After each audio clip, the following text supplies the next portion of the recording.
We were awesome, bro. Awesome. Yes, dudes and dudettes, Major League Butt Kicking is back in town. Oh, yeah.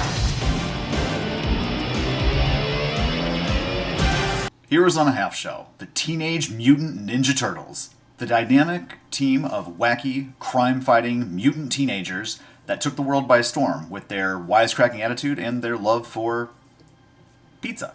Yes, friends, the new Turbo Ginsu. Woohoo! It dices, it slices, and yet makes French fries in 3 different.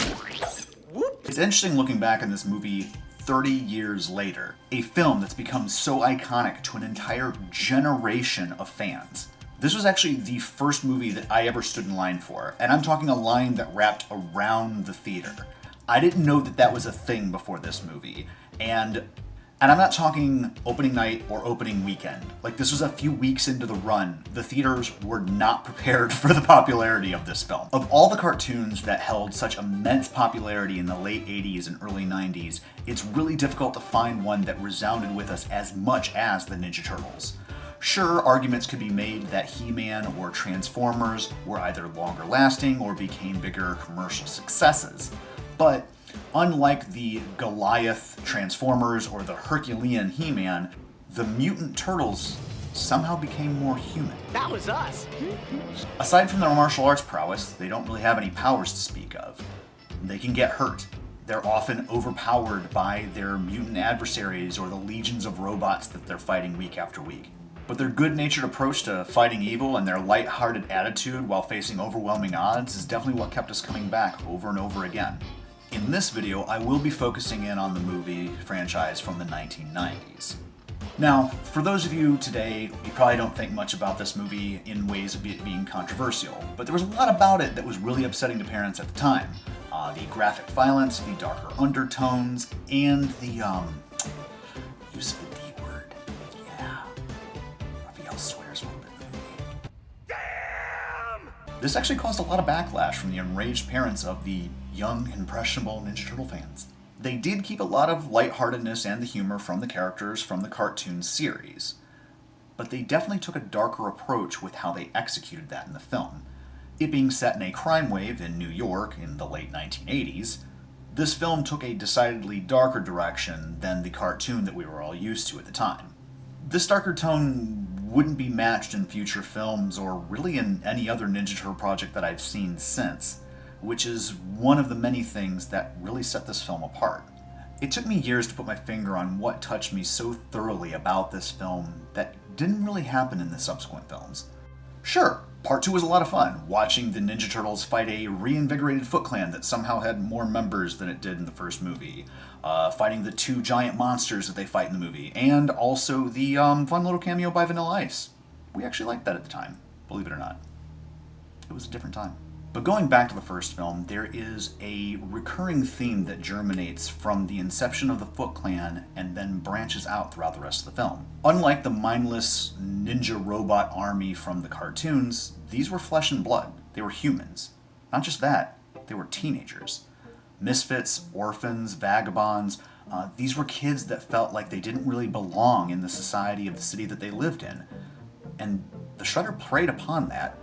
It ended up giving a more sinister tone to the character than the bumbling ninja thief that we saw in the cartoon that his plans just never really came together. This version of the Shredder sought to pull everybody into this false family that he created with himself as the cult-like father figure of the group. You are here because the outside world rejects you. This is your family. I am your father. Shredder and his assistant Tatsu took advantage of their feelings of ostracization from society and pulled them into their little crime ring. Now, this theme of family is played out in some really touching moments between Splinter and the Turtles, and also plays out in the Foot Clan themselves. Now, what really sets the two apart in their dynamic is the Foot Clan coming together for a sense of personal gain, and the Turtles being a family out of their love for one another. Throughout the film, the Foot has a two-phase operation. The first one always reminded me at the time of Pleasure Island in Pinocchio. These teenagers are just allowed to run amok and indulge in whatever vice that, tickles their fancy at that time. Phase 2 is training in ninjutsu and being brought into the Foot Clan proper. In both phases of the operation, the teens are encouraged to steal and contribute to the crime ring that the Shredder is building. Looking back, I'm sad to see that this premise didn't have a chance to grow into subsequent movies, or even, I feel like this could have been really good in a couple of seasons of a TV series. But the very thing that gave the Foot Clan its strength was also the same concept that almost tore the Turtles apart. Although the Turtles enjoyed their wisecracking humor, their banter back and forth, there was always one character in the group that seemed to be lagging behind, seemed to be a few steps removed from the rest of the group. I'm talking about, of course, Raphael. His brooding and surly nature in the film definitely kept in touch with the sarcastic nature that we had gotten used to in the cartoon. The filmmakers, however, took it a step farther, where Raphael would often remove himself from the group, ending up having these altercations and adventures away from the rest of the team. These altercations ended up becoming pivotal to the movie as a whole, as he rescues April O'Neil and brings her back to the den. Can we keep her? His fight with Casey Jones that starts off as a rivalry and culminates in friendship. And then there was the incident that shook the entire group to their core. The vicious beating of Raphael by the Foot Clan.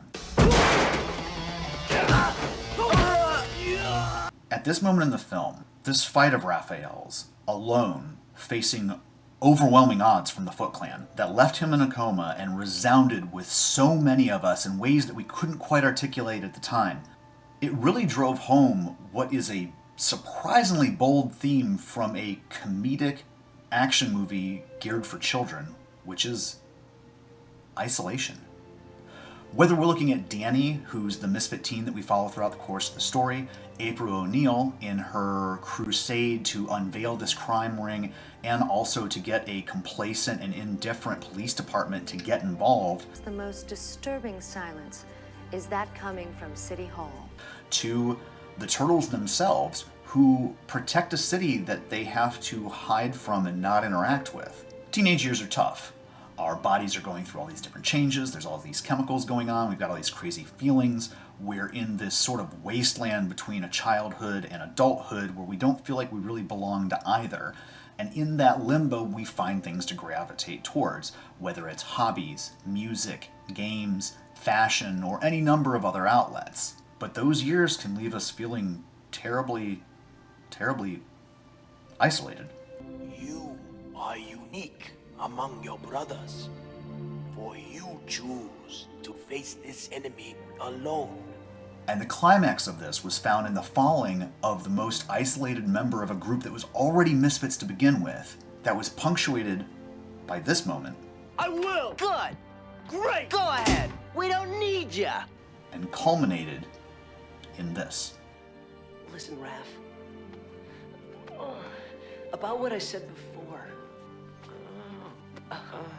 You know, about not needing you and all. Like, Leo, don't.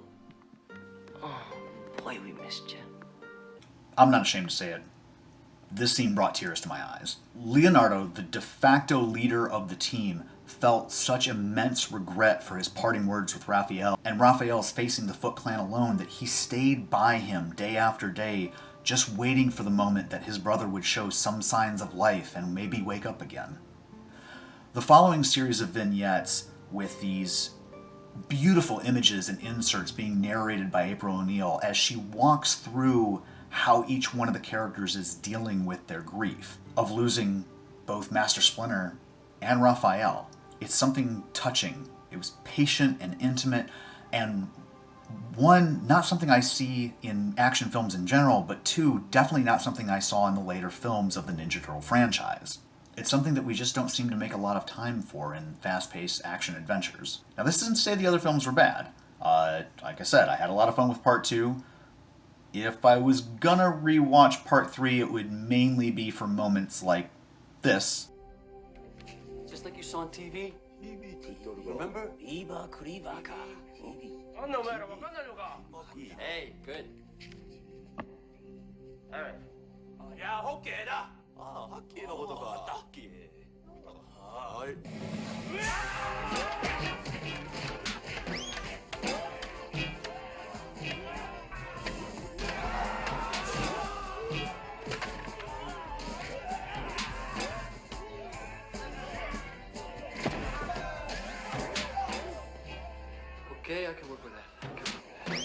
what has kept me coming back to the original film over and over again for 3 decades is the soul of the story. A soul that I just don't find in many action films, and definitely didn't come into the wisecracking nature of the rest of the Ninja Turtle movies. In the original live-action film, this was a journey, and it was a journey about family, a journey about belonging, and about personal completion. And I long to see more stories like that in the future. Geek World, what were some of your favorite moments in that movie? What were some of your favorite moments in other Ninja Turtles movies? Or maybe from the cartoon? Feel free to share those in the comments down below. Please make sure to like, and if you haven't already, please subscribe if you would like to get more updates on future videos that we'll be releasing. Again, thank you for tuning into Geek Reel, and we'll see you next time.